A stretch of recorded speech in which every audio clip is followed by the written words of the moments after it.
I think a materialist approach to things is very, very consistent with my experience in Christian social justice.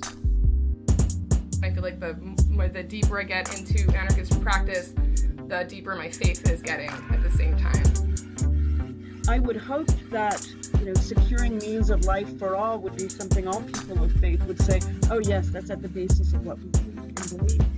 Those who are most marginalized know the most about the true, the good, and the beautiful. To me, it's less that I think building class solidarity is a bad thing, as much as it seems like if you don't attend to things like anti-Black racism, that's always going to get in the way of building class solidarity, actually. And when you go back, you find that a lot of revolutionary grassroots participatory movements, the precursors to what you could call the barrio assemblies and these grassroots neighborhood organizations, a lot of these were sponsored by the church. What does it mean to say that the Christian tradition is internally contradictory and there are antagonisms there and you're always being faithful to some aspects and betraying other aspects? Welcome to the Magnificast, a podcast about Christianity and leftist politics. I'm Dean Detloff, your Pope Watcher for the week. And I'm Matt Bernico, and I've seen the Pope via video. Via video, yeah. That is a very important qualifier. What would you do if you met the Pope, Matt? What would be your one line? You get one chance to say a sentence to the Pope. What would it be? I don't know. Man, that's a lot of pressure to put on me right now. Hey, Pope. That's it. That's pretty good. I think I'd be like, what was it like to meet those NBA players? Oh, that's a good point. That would be a great thing to ask.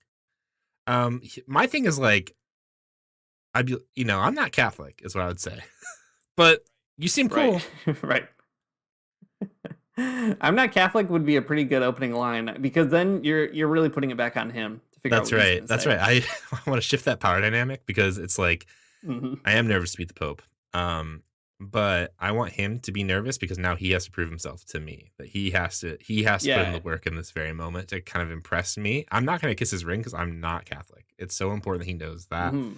So he has to kind of come up with something, and he'd have to tell me something really impressive about, Pokemon cards or whatever else. He can tell me about his favorite episode of Seinfeld. That would kind of win me over. And, his favorite Big Brother player in this last season.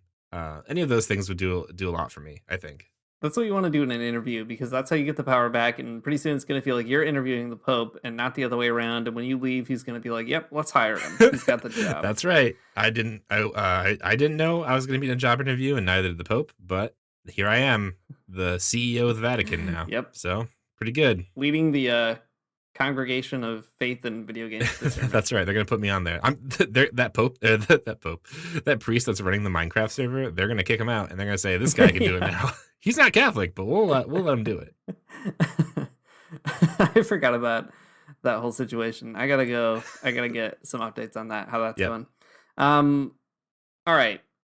It is another big edition of everybody's favorite segment on the Magnificast that we do every once in a while, called Pope News. Longtime listeners of the Magnificast will remember that we used to do this every once in a while when we didn't know what this podcast is about. And we still don't quite know. But now, every time the Pope says something very cool, we take a minute and we resurrect that whole segment and turn it into a whole episode called Pope News. And boy, do we have some this time around. If you are on the internet and you follow Christians, you've already heard of it, I'm sure. The Pope had a big address to what's called the Fourth World Meeting of Popular Movements. We'll talk about what that is in a second. But in it, it's just a laundry list of the Pope's big demands. He wants UBI. He wants a shorter workday. He wants to end all sanctions around the world. There's a lot going on in it, but it caused a big stir in the internet and so on. Matt, what's your hottest take that comes out of this address from Pope Francis this time around? Man, it's cool. Again, not Catholic, but this is a good one. I like his hard stance against sanctions. That's pretty cool. Not something that you hear religious leaders talking about enough. The other thing is the shorter work week. I'm won over. I think that's great. I think that it is exactly what religious leaders should be doing, calling out how long this work Monday through Friday. Are you kidding me? Are you sure about that? Of course, he's talking about people that work probably more than I do. But I think it's a good note. People are working too much, especially people who work more than 8 hours a day. They're working too much. So I like that he's coming out there. He also had a really great take that we'll probably talk about more in depth in a few minutes about George Floyd and the Good Samaritan. Very neat to hear the Pope talk about that. I don't know, man. Wild, right? Yeah. I think it's cool. I think it's such a cool thing that the Pope, I don't know, he did this, that he's saying something specific to popular movements in all of their various forms as they might exist in 2021. I don't know. It demonstrates a certain way of thinking about the world that I think is lacking from every other every other Christian religious movement. I don't know. No one else is doing this kind of thing. Yeah. I think what I love about it is exactly that he is doing something that other people aren't doing, that he has kind of like the moral courage to be naive in public, if that makes sense. Like there's a moment where he says something to like arms dealers. We'll talk about this later. He has like 9, American Magazine called it the Pope's 9 commandments, which I liked a lot. But there's this, one of them is he calls on arms manufacturers to just stop doing it, stop making weapons. And it's great because like they're obviously not going to do that, but it's actually really important that the Pope tells them to do it, tells them to stop doing it. And I don't know, it's good to like just sort of make those simple demands clear and obvious. So anyway, we'll get into it. We're going to talk about it, about what was said in the address, why it is so cool. But why don't we go ahead and start with a little background on what this meeting is about? Does that sound maybe just one way in to I orient us know where about we're this at? because I don't know what it's all about. Why and where and how are these meetings happening with the Pope? So this is the 4th World Meeting of Popular Movements. I missed the first 3, so catch me up, Dean. What's going on here? Yeah, you missed the first 3, but probably you have read the addresses or seen them. They always make headlines because they're kind of the stage where Pope Francis decides to unveil all kinds of radical statements that he makes about social justice. And because they are big in public, they usually make a splash. So probably you've read like a headline that has emerged out of the previous 3 in the past. They are really fascinating meetings. So it was several years ago now that Pope Francis spoke at the first one, which I want to say was in California, but anyway, he did one in Bolivia, and then he did this one, and he did a virtual one, I think last year too.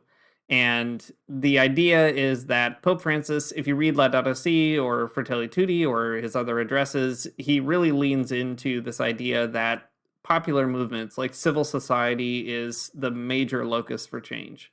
And, you know, other popes have said that too. That's not like totally unique to Francis. But I think one thing that is unique is that he recognizes not just the importance of organizing and really boosting that people have to be doing work on the ground, but he also recognizes it's important to have spaces for people who are organizing to get together.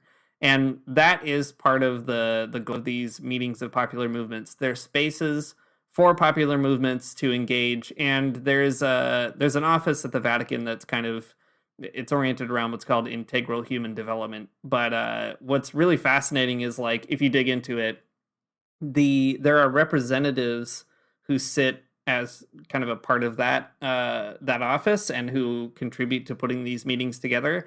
And those representatives are from social movements all over the world. But for example, like they have a representative from the MST in Brazil, the landless workers movement in Brazil, that just is there as, you know, part of the organizing liaison committee for this. And there's lots of other movements like that around the world that are represented with a seat at the Vatican. So, you know, this is Pope Francis as a person who cares about social movements talking to social movements, but it's also an organization of social movements, like it's coming out of those movements too. So it's this really interesting intentional space where like there's a lot of collaboration happening at the grassroots, and then it's also Pope Francis being like, and I want to be part of it. So it is a super exciting and very cool series of meetings that's been happening, and they keep building on each other. There are some themes that emerge. I guess the one big organizing principle around it is a commitment to dealing with the issues of land, work, and housing.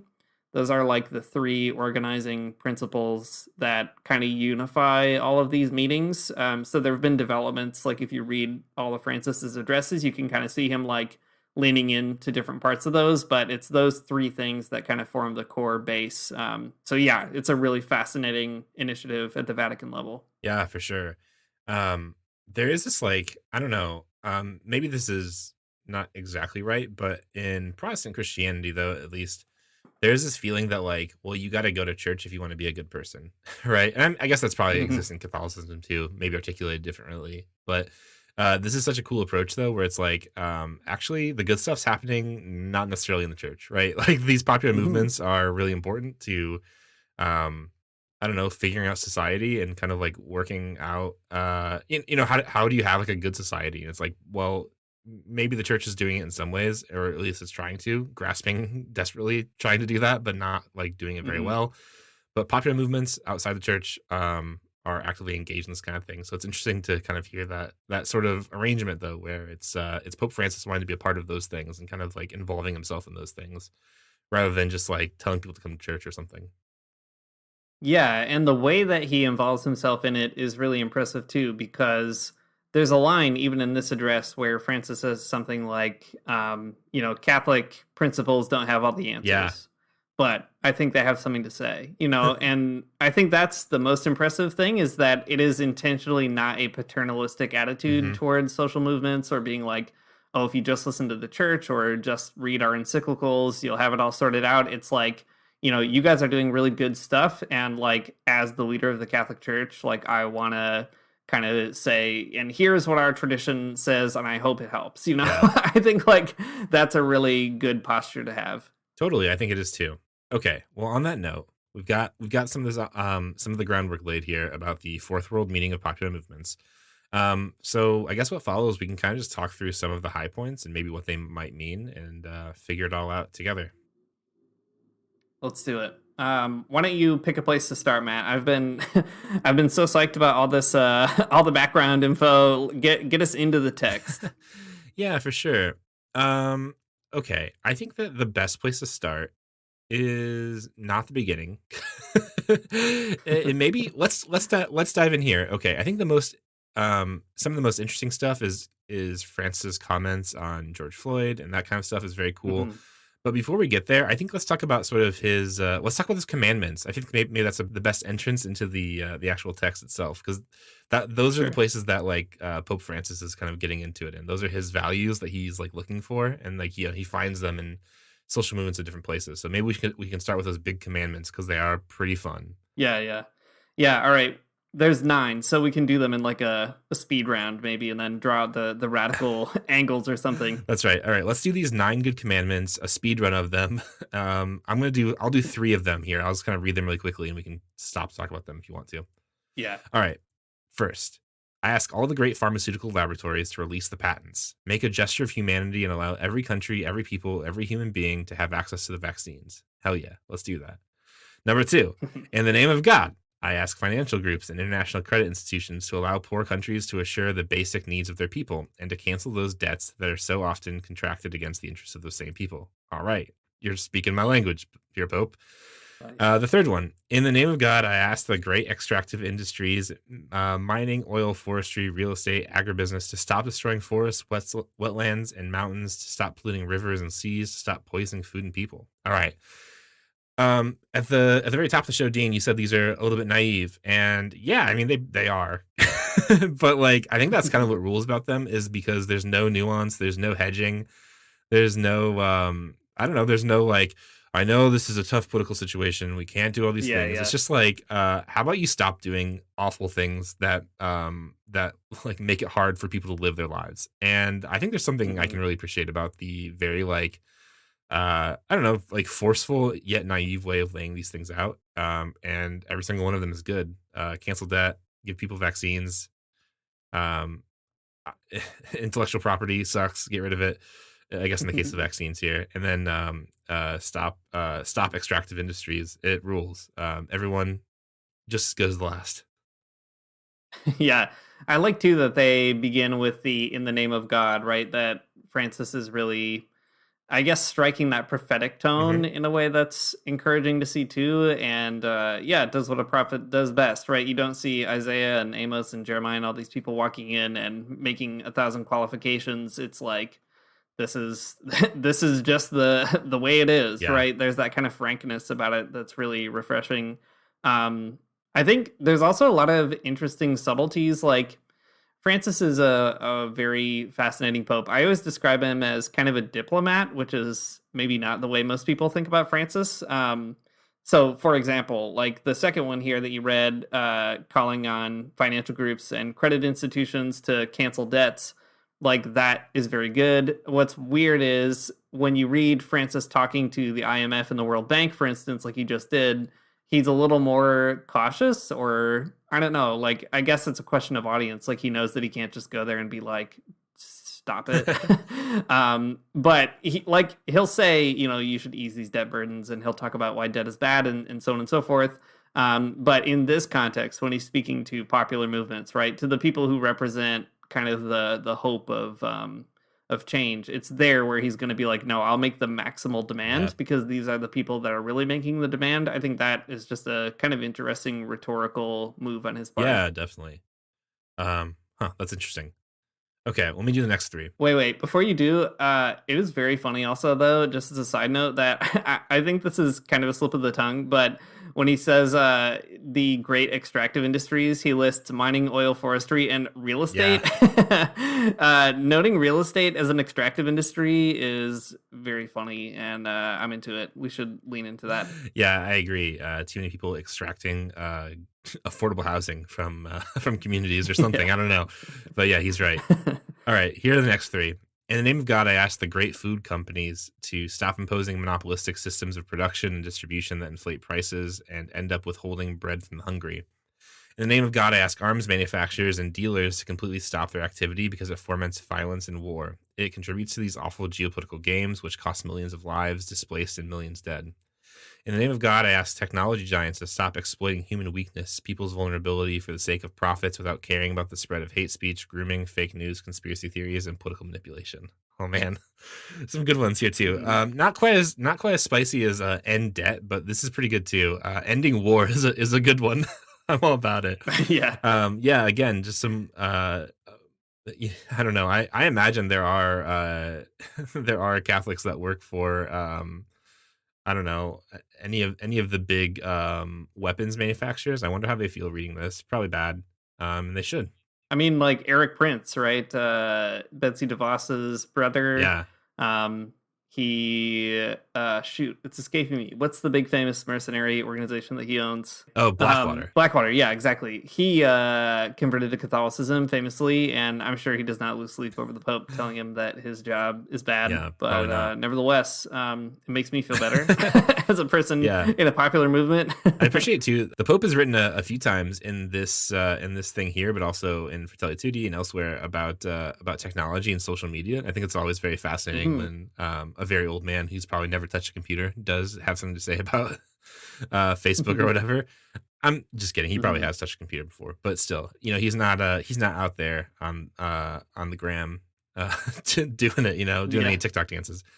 But anyways, it's cool to hear that recognition, and he's right. All these people who are doing evil, man, you should just stop doing it. It's really just that simple. That's kind of what I do like about the naivety of this, is that it is a forceful ask to imagine a world where people did not do needless evil. Like, no one's making people build bombs, and no one's making people create systems that do convince your parents that, like, I don't know, the vaccine is like the Holocaust or something. No one's making anyone do that. It doesn't serve any kind of social good. And I think the Pope just calling it out very bluntly is kind of good.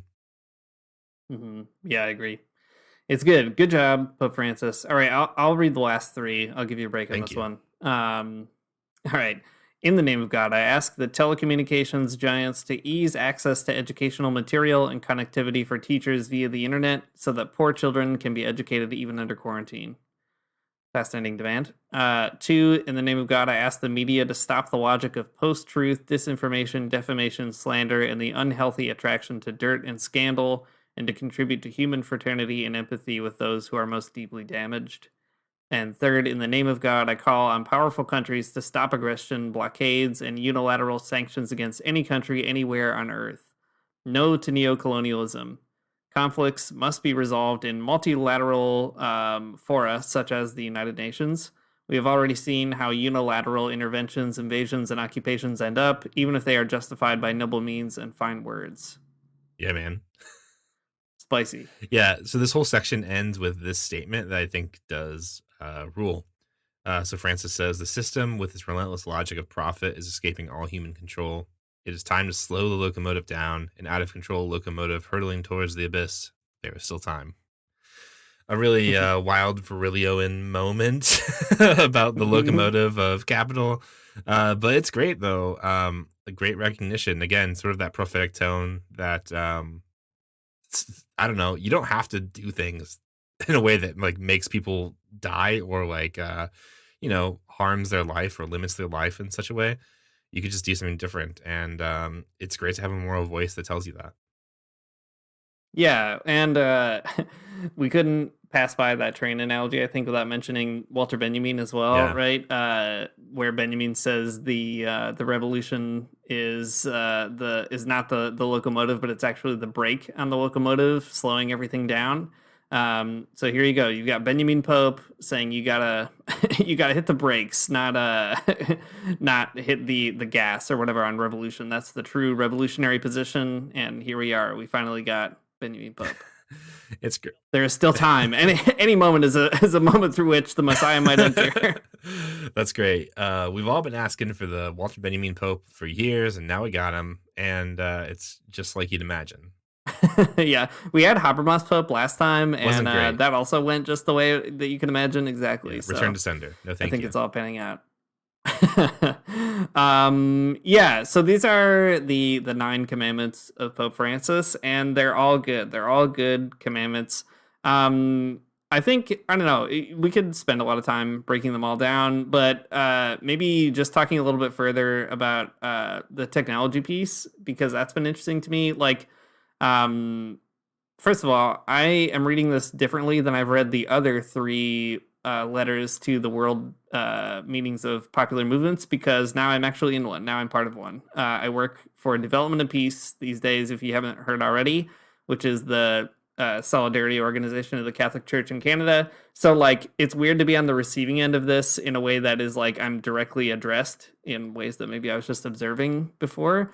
And I was thinking about that when I read his bit about like asking media to contribute to human fraternity, because this past weekend I was on a like a webinar call with activists in Honduras who were talking about some land defense struggles that they've been going through, and it was really interesting to hear about that struggle and so on. And then just today I was talking with a member of our organization about like, I don't know, like Zoom and how it's annoying. And they were like, yeah, Zoom, it's awful, but I've probably been on like more webinars with like other people in other parts of the world, hearing from them directly, like in the last year than I've ever seen like ever before.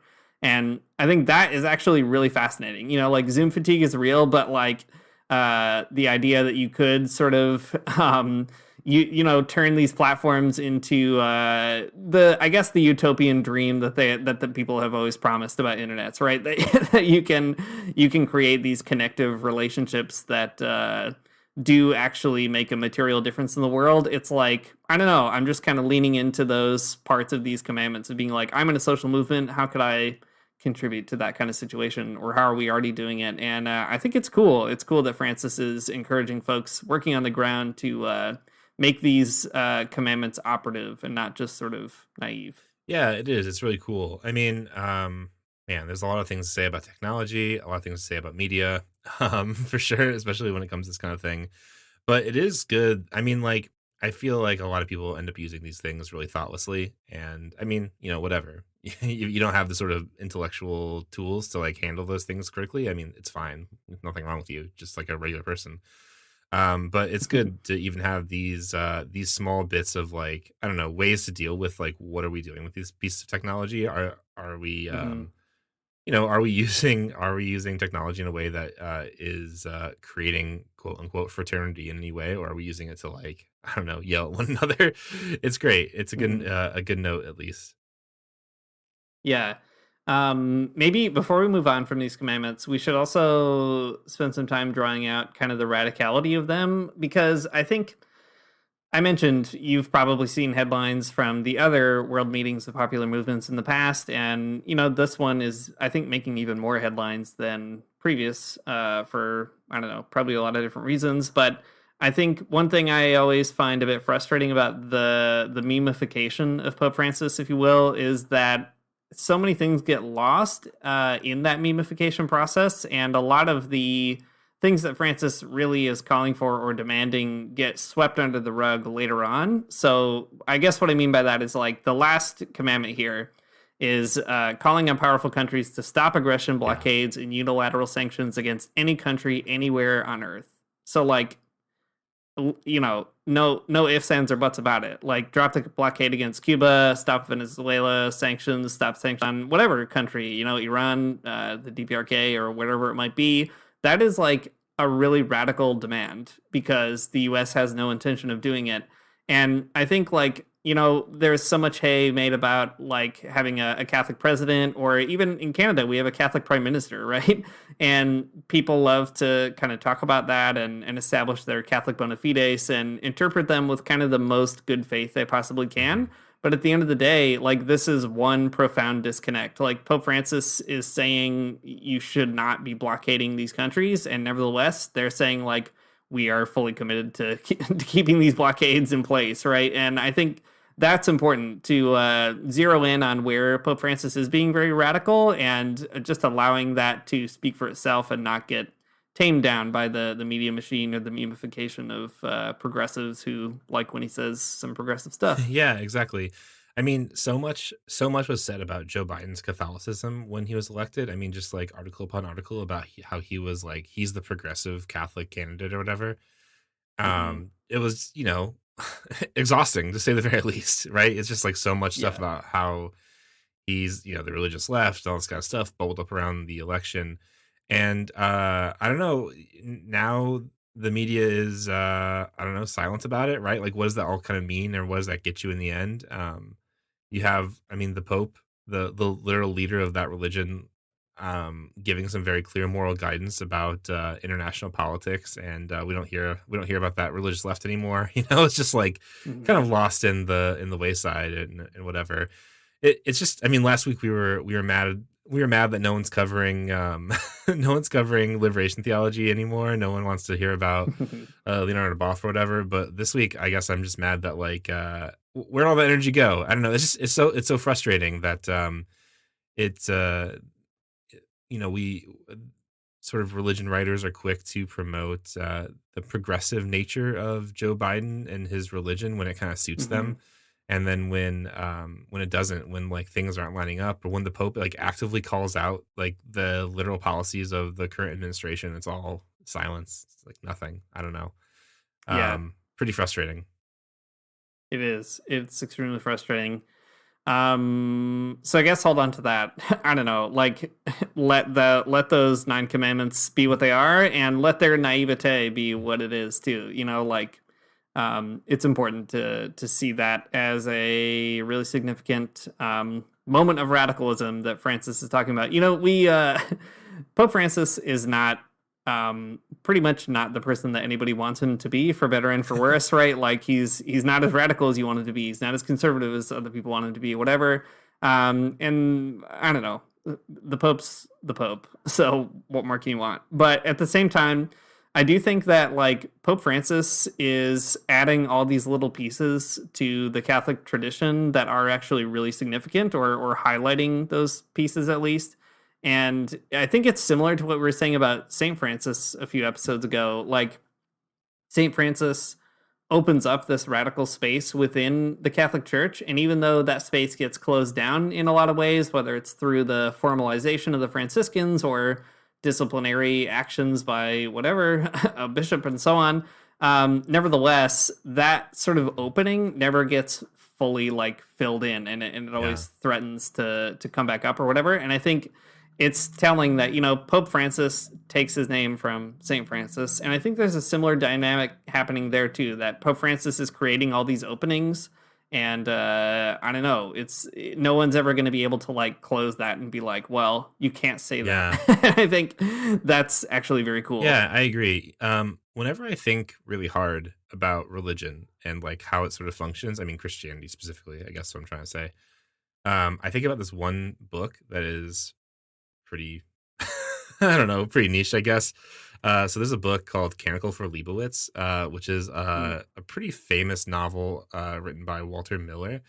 And it's like, it's a really fascinating novel because it's sort of a science fiction-ish novel about the Catholic Church, about some monks. And it ends up being this kind of like anti-nuclear sort of take. And it's good. I mean, it's like a sort of anti-war book in a really particular way. Very against the atomic bomb. It's cool, but the thing that I think I really appreciate about it is that it is a great explanation of like how the church actually functions, like not in the minute to minute, but in like a larger scope of time, like the in the geological sense of time. So this is no spoilers to a book that was written in like the 40s or 50s. I don't remember. I think the 50s or maybe the 60s. I have no idea when this book was written. Is what I'm trying to say here. But in the book, it's like sort of this dystopian future where there's been a nuclear war, and the book happens in 3 parts, and each of them sort of chronicle a particular time in the future church's life, and the monks that are kind of living at that moment in this like one particular abbey or whatever, and they don't really do anything interesting. They're just like there, kind of like writing new illuminated manuscripts in the future because like books don't exist anymore because they've all been blown up or whatever. Anyways, it's just such a great illustration of how I think like the long view. It's like the long view of what the church does. It's sort of this like big archival machine that does sort of take in all of these pieces and puts them to paper and like has to remember them, especially if someone like the Pope is saying them. So I guess I think about it from that angle too, that the Pope isn't as radical as you want him to be or whatever, right? He's not the Jesuit Marxist that Glenn Beck thinks he is. But at the same time, these words are now in the archive of the church. And like, I don't know, who knows what that means in the future? The weird rhizome of history means that someone will pick these up at some point and they'll start another podcast about it in like 50 years or whatever. I don't know. But I don't know. It's just like the church is a very bizarre thing. But if it's anything, it does have a memory, and like the things that are entered into that memory really do matter. Yeah. Yeah, I think that is true. Well, maybe that's a good way to segue and zoom out a little bit here. So we talked about these 9 specific commandments or whatever. But also Francis has, I think, a more general framework. So maybe we can do that, and then we can pull out a few other specifics. So I mentioned Francis says the social teaching of the church does not have all the answers, but it does have some principles that along this journey can help to concretize the answers, principles useful to Christians and non-Christians alike, he says. And then he also goes on to complain about how, like, sometimes I talk about this stuff and then people, like, hurl all kinds of adjectives at me. And he says, it doesn't anger me, it saddens me. It is part of the post-truth plot that seeks to nullify any humanistic search for an alternative to capitalist globalization. That's right. Pretty wild. Yeah. Pope Francis does not like Margaret Thatcher is really, I think, what I'm getting out of the last couple of years. But I think what's really interesting about this is, so he says, sure, we don't have all the answers, but we can offer something. And he gives several principles that he thinks are, important to think about. For instance, he talks about solidarity. He talks about the preferential option for the poor. And I think, speaking of just kind of adding things to the archive of the church, what I think is really fascinating about Francis as well is that he's activating parts of the archive of the church that have not been as active, right? So it's also kind of a lesson in how to do that. Like, the church comes to you with this kind of set, like a collection of stuff that you can mess around with. And, like, depending on which parts you kind of light up or highlight, that can really change the way that you perceive yourself in the institution of the church and in the world. And I think it is significant that the things Francis chooses to really highlight And also maybe the things that he doesn't highlight as much, like that really makes a difference for how he's shaping the reception of that archive. Yeah, I think that makes a lot of sense. I mean, okay, if the church is an archive, we gotta bring this to its logical conclusion. We're a podcast, we gotta talk this all out. If the church is an archive, then yeah, I mean, it has to be a hermeneutic project as well, right? There's some parts that you'll want to remember more than others. I mean, rightfully so. There's a lot of bad stuff too that we'll have to figure out what to do with, and not put it in a speech toward social movements. a lot of bad social movements, if you think about it, in the history of the Catholic Church. We don't want those ones. Yeah, right. And Francis doesn't want them either, right? Which is also interesting. He's trying to, I guess, create the right kind of fertile soil for specific social movements to grow out, and not other ones. I think is significant. Maybe that's a good way to talk to about what he thinks about popular movements. Like he says, another principle to stimulate and promote participation, participation and subsidiarity between movements and peoples capable of thwarting any authoritarian mindset, any forced collectivism, or any state-centric mindset. The common good cannot be used as an excuse to quash private initiative, he says, local identity, or community projects. Therefore, these principles promote an economy and politics that recognize the role of popular movements. And he mentions all kinds of them, including sports-oriented ones. That's very funny to me. Real basketball is a popular movement, so that's cool. Yeah, exactly. But I think what's significant there is something like subsidiarity. It's a weird Catholic teaching. If you haven't heard of it, it's like the idea is that things how to put it, like things have to be dealt with at the lowest level possible, right? Yeah, exactly. And the things above shouldn't kind of overstep their bounds and like tell the things underneath how it is or whatever. And sometimes that gets invoked in like right-wing libertarian sorts of ways, and you could see somebody maybe pulling that out of this too, right? Like where Francis says the common good can't be used as an excuse to quash private initiative, right? But I think what he's actually saying is something a lot more like people should be leaning into the local sort of expressions of what solidarity means, what the preferential option for the poor means, and so on. And especially that idea of promoting participation is really significant. Like, we talked in this podcast before about Marta Harnecker, the Chilean theorist's idea about protagonistic socialism. And I think that is such a cool way to think about it, protagonism.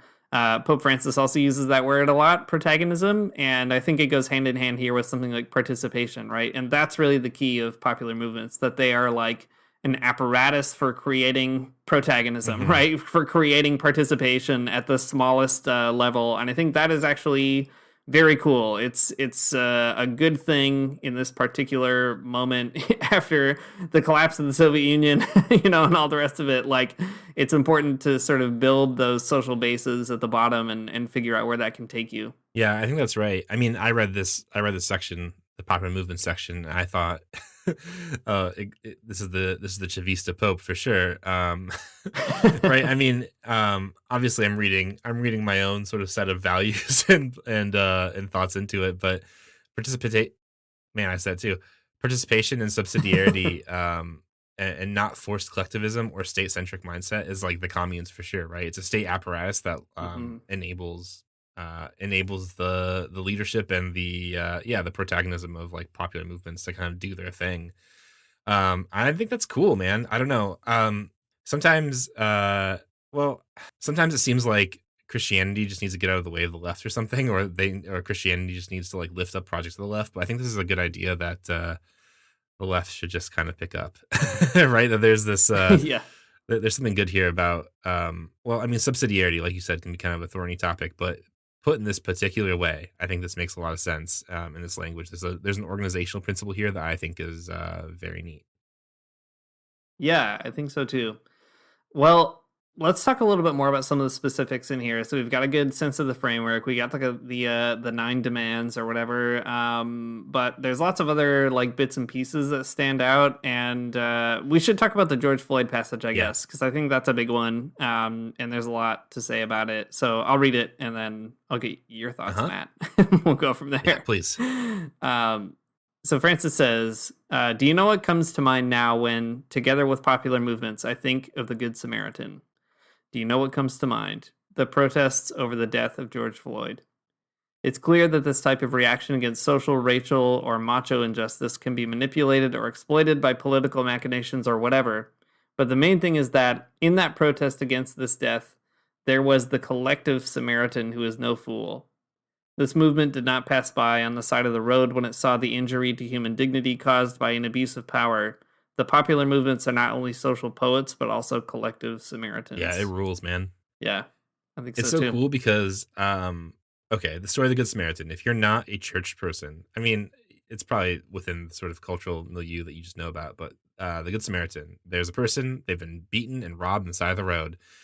And all of the good people in society, they walk right past and ignore this guy. But the Samaritan, someone who is outside of the, like the ethnic group of Jesus, stops by the side of the road and helps this person out. And they're there, and then they become the Good Samaritan.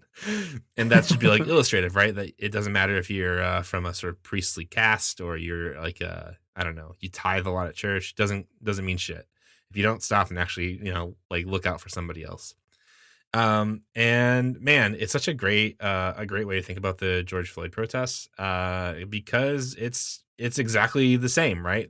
The church didn't, they didn't show up, right?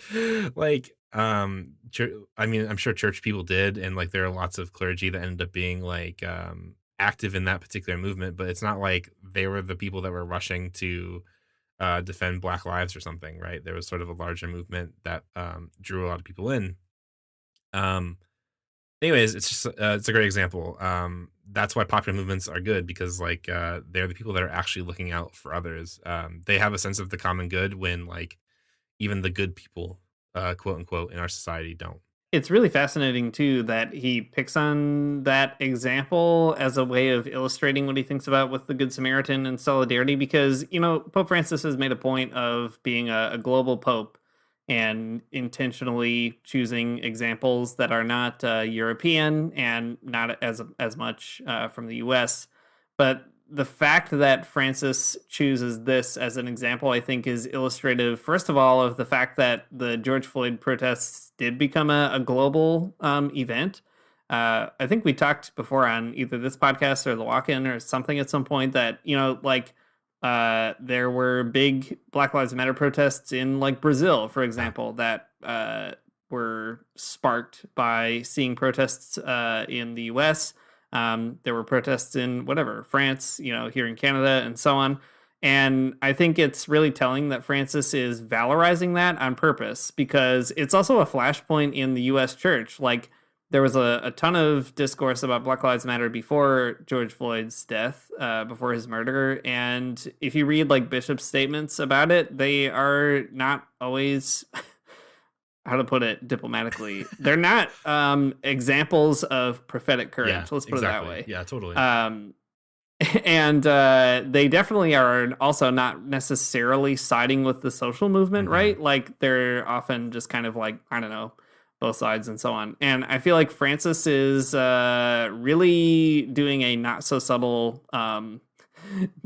teachable critique here of that kind of sentiment by providing a different model of leadership, right? Which is to say, like, he sides with the social movement and endorses it and is like, forget about all the rest of it. Like, even that little bit about sure, people can exploit these kind of moments of collective, reaction against violence and so on.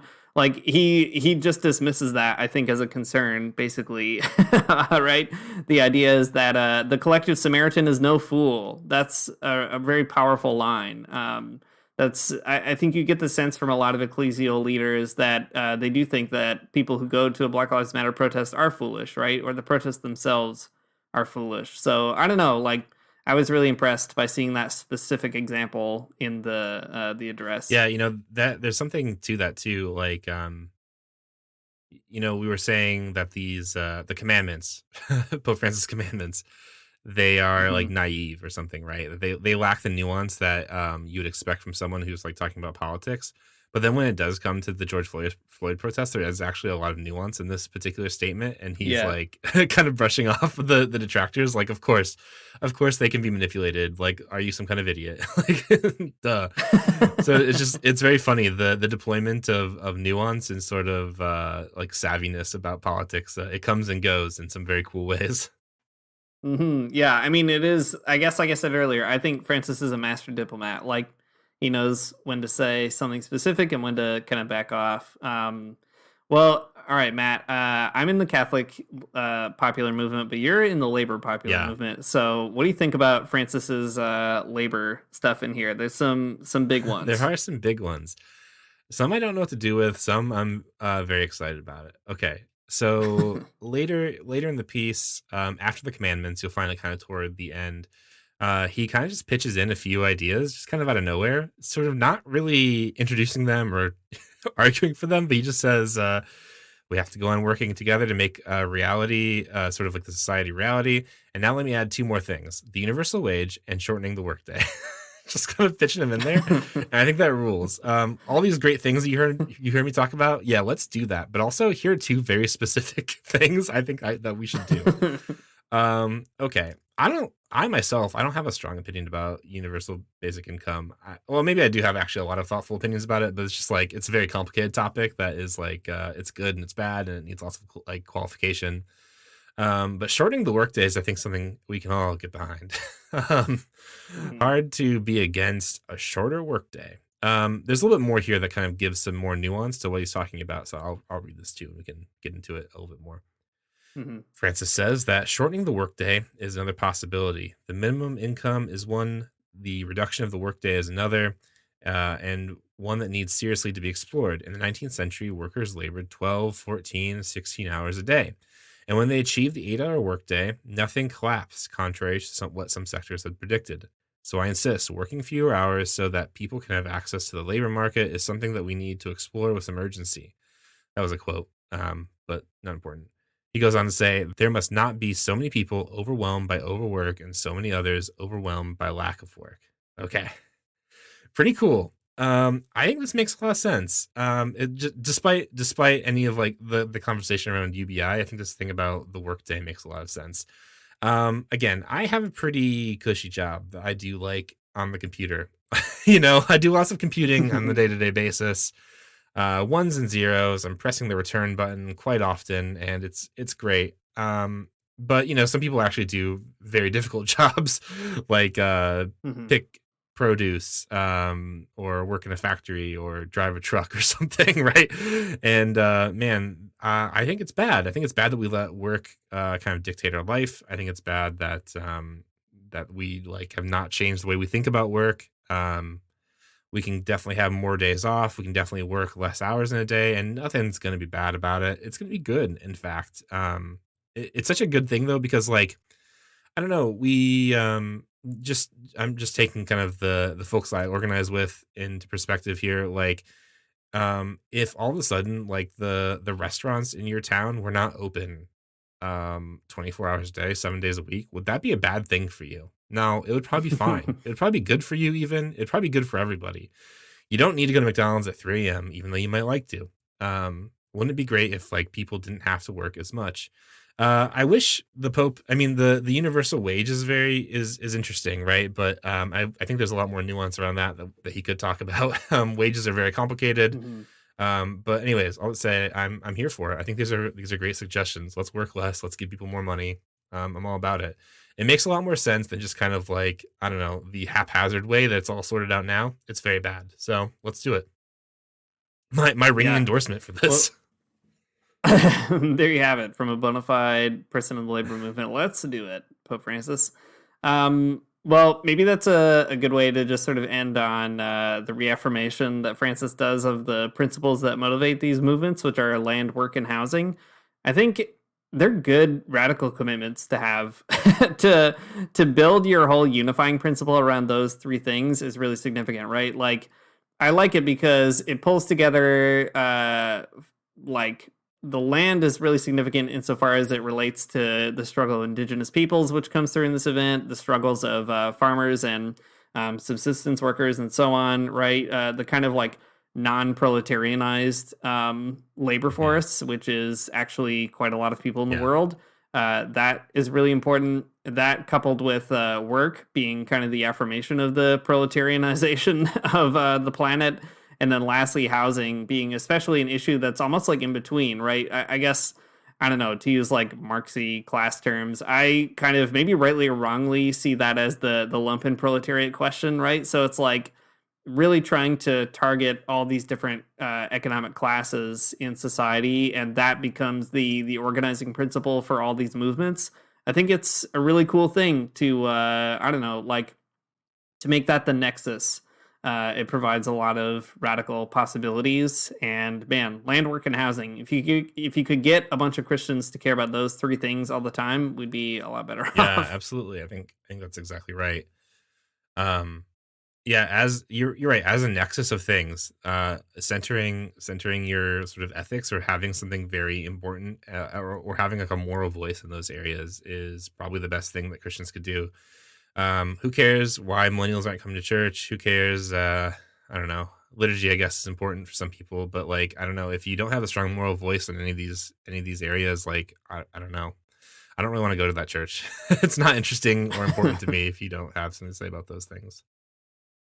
Yeah, and it's also, these three things are also the major economic how to put it, like capitalism needs these three things probably more than any other three things, right? Like, it needs to maximize its control of land and the profitability of it, and to enclose it and not allow people to live on it. It needs to call the shots when it comes to working people, workers' rights, and labor, and it also needs to control people's housing, like in Engels' really famous essay on the housing question.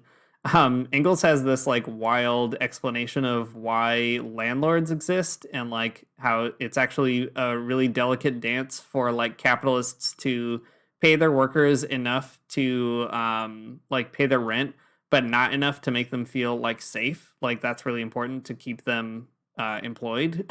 And like the landlord class also appreciates that arrangement in lots of different ways. So all that to say, like, to privilege these three things as the basis is also to basically provide the seeds for an anti-capitalist movement at the end of the day. And I think that is significant too. I guess that just goes back to what we were saying earlier about leaning into the radical interpretation of what Francis is saying. Like, you can't really do the land, work, and housing thing if you're like, I don't know, really proud capitalist Catholic or something. If you're the Acton Institute, you can't do these things. Definitely. I think it does make it really hard. I don't know, if I was a Catholic person who was a capitalist, I would feel pretty like out in the cold, right? Like, the articulation of Catholic social teaching and like ethics in this particular frame, in this like locus, I don't know, man. I don't know how you could interpret any of this and just not think about like socialism, right? Like, I don't know.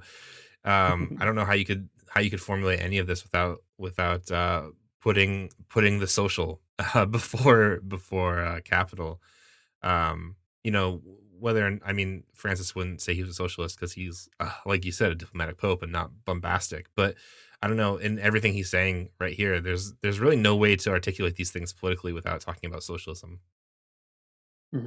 Yeah, and I mean, he gestures towards it too. Like, he talks about Bolivia, for instance, which, if you read the things that he said when he was in Bolivia, including his speeches to like civil authorities, I don't know, they're pretty suggestive.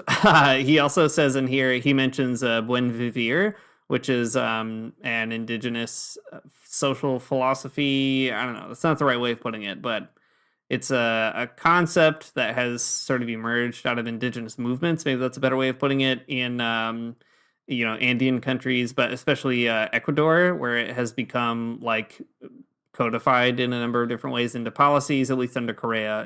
That situation has changed now, but all that to say, when Vivier has a major role to play in building socialist governments in Latin America, like right now. And, again, it's just that diplomatic piece. Francis can't say that he's a socialist at the end of the day, but I think that he is providing a lot of building blocks to create, as he puts it, maybe a little more safely, alternatives to capitalist globalization. Yeah. So whatever you want to call that, I don't know, who cares? At the end of the day, it's not capitalist globalization, and that is what matters. Yeah, I mean, in the words of Jose Miranda, I mean, you can't say socialism isn't an option, Yeah, right. Yes, exactly. Well, there you have it. Another installation of Pope news, and hopefully that'll tide you over until the next time the Pope says something cool and we talk about it for an hour. Let's see. If you want to support this podcast financially, you can do it with your own hard-earned money at our Patreon at patreon.com/the Magnificast, where we also have a Discord where people are chatting all the time about this kind of stuff. It's a good group of people. There's a reading group as part of it, and it's a really fun place on the internet to be. That's right. Hey, a new issue of Monthly Review came out very recently, and we're putting a date for the discussion on the books. So if you want to be a part of this discussion, please join our Patreon to read this very specific niche socialist magazine. If you don't subscribe to it, not a big deal. We usually just read the review of the month, which is available for free on the Monthly Review website. So if you want to become a member of our very strange community of 4 people, you're welcome to. Yeah, and big ups to Stephen in particular, who has been organizing the Monthly Review book reading. That is extremely cool of him to do. Right. Yeah, there's also another podcast that we do usually on our Patreon once a week, although you never know, sometimes we get too busy. But it's called The Lock-In, and we are a little goofier over there. We talk about current events, so you can get more of this kind of stuff over there if you want. Our music is by Amaria Armstrong, and our outro is by The Illogical Spoon. We'll see you next week.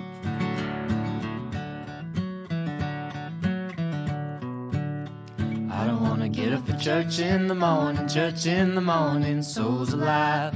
Heaven come to earth and there won't be no church. We'll meet down by the riverside. There we'll swim with all creation. Never get tired, never bored. Don't worry, someday there'll be no dam between us and our Lord.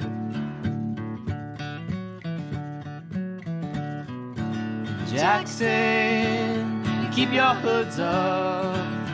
Keep your hoods up and you stay up late.